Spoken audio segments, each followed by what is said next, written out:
নাড়ি ভুড়ি খাওয়া কি? শুধু গরুর বলেছেন কেন?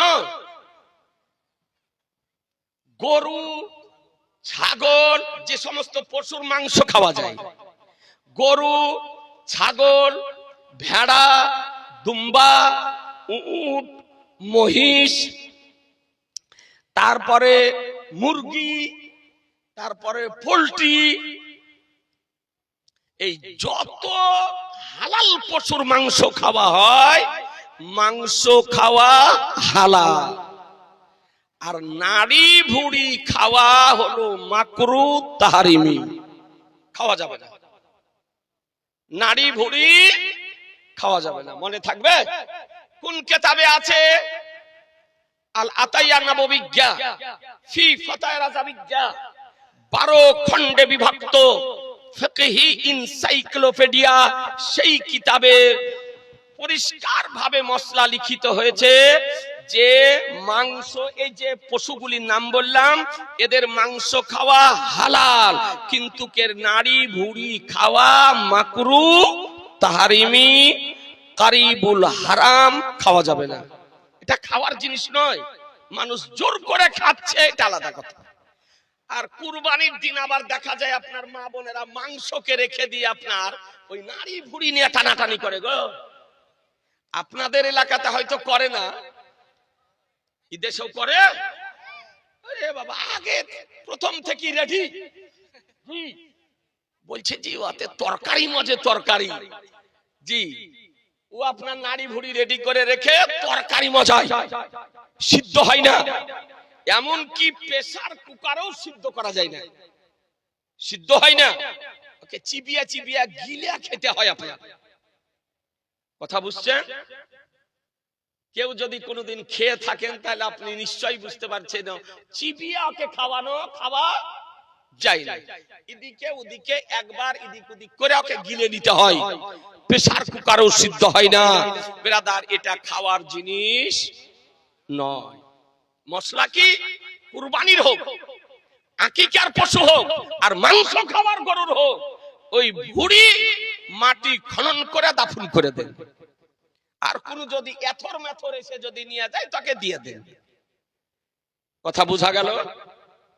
রাগ করছেন না? প্রকৃত বন্ধু ওই ব্যক্তি যে আপনাকে একটি গুনাহ থেকে বাঁচায়, বিপদে 10,000 টাকা দিয়ে উদ্ধার করলো, এটা প্রকৃত বন্ধু নয়। প্রকৃত বন্ধু ওই ব্যক্তি যে আপনাকে একটি গুনাহ থেকে রক্ষা করলো, গুনাহ থেকে বাঁচালো। এই একটা জায়গা জালসাতে গিয়ে আপনার এই মশলা জিজ্ঞাসা করেছে এইরকম করে, তো এক বৃদ্ধ মানুষ, বয়স্ক মানুষ, ওই এমন রাগা রেগেছে, আপনার রাগে কাঁদতে আরম্ভ করেছে।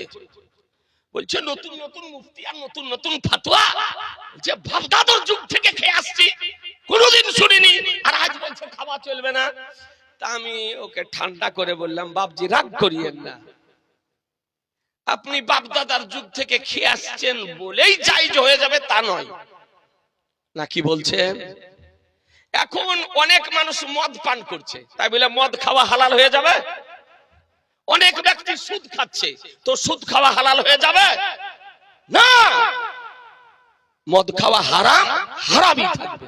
সুদ খাওয়া হারাম, হারামই থাকবে।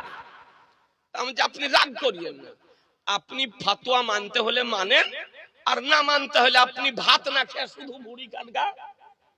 আপনাকে কে মানা করতে দিয়েছে? না আপনাকে কেউ শাস্তি দিবে, না জেলে ঢুকাবে। যদি মশলা মানতে হয় মানেন, না মানতে হয় ঝগড়া করার দরকার নাই, আপনি খুব খানগা। না আপনার হাঁড়ি থেকে কেউ বের করে পদ্মাতে ফেলিয়ে দিবে গিয়ে খান। তো শেষ পর্যন্ত আমি বললাম, বাপজি খুব আপনি রেগেছেন, একটা আমার কথার উত্তর দিন। বলছে কি বলেন, কি বলেন? আমি বলেন বলছি, বাপজি যুগ যুগ ধরে তো খাই তো আসছেন, যেটা দিয়ে গোবর বের হয় ওই নরম মাংসটা ওখানটা খান। ওটা খাই না। বলে কি করেন? বলছে ওটা ফেলিয়ে দিই।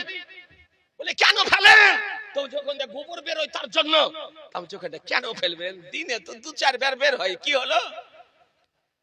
ওকে ধুয়ে টুয়ে ভালো করে ভাজা করে খাবেন, কুচকুচ করে খেতে ভালোই লাগবে নাকি? বলছে না ওটা খাই না, গোবর বের হওয়ার কারণে।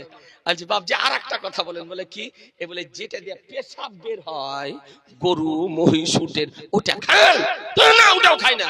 বলে কেন খান না? তো বলছে ওটা দিয়ে পেশাব বের হয় তার জন্য। তাহলে ওতে কি হলো? কি হলো? দিনে 2-4 বার নাই বের হয়। হ্যাঁ, ওটাকে আপনি ভালো করে সিদ্ধ করে কুচি কুচি করে কেটে কুচকুচ করে খাবেন, খুব ভালো লাগবে। বলছে না খাই না। এটা দিয়ে গোবর বের হয় তার জন্য খান না, আর এটা দিয়ে পেশাব বের হয় তার জন্য খান না, ওটাতে স্টক থাকে না। আর যেটা পেশাব এবং গোবরের স্টকের গোডাউন 24 ঘন্টা স্টক থাকে, ওটা কি করে খাওয়া চলে?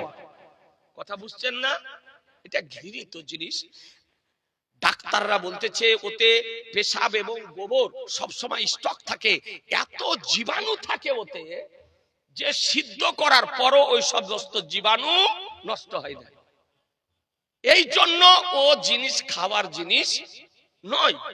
এখন জোর করে কেউ যদি খায় সেটা আলাদা কথা। কথা বুঝতে পারলেন ব্রাদার? আর ইসলাম শরীয়তের মশলা হলো যে নারী ভুঁড়ি খাওয়ার জিনিস নয়, মাংস হলো খাওয়ার জিনিস। মাংস হলো খাওয়ার জন্য।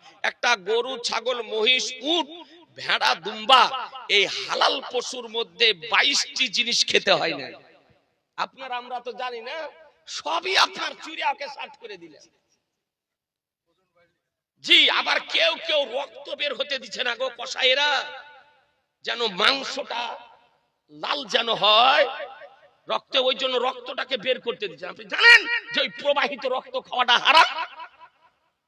জবাই করে ছেড়ে দেন, ওর দেহে যত প্রবাহিত রক্ত আছে সব জানে বেরিয়ে যায়। তো এরকম 22টি জিনিস খাওয়া চলে না, তার মধ্যে একটি হলো নারী ভুঁড়ি। ব্রাদার ইসলাম, মা বোনেরা খায়েন না, মা তোবা করে নেন।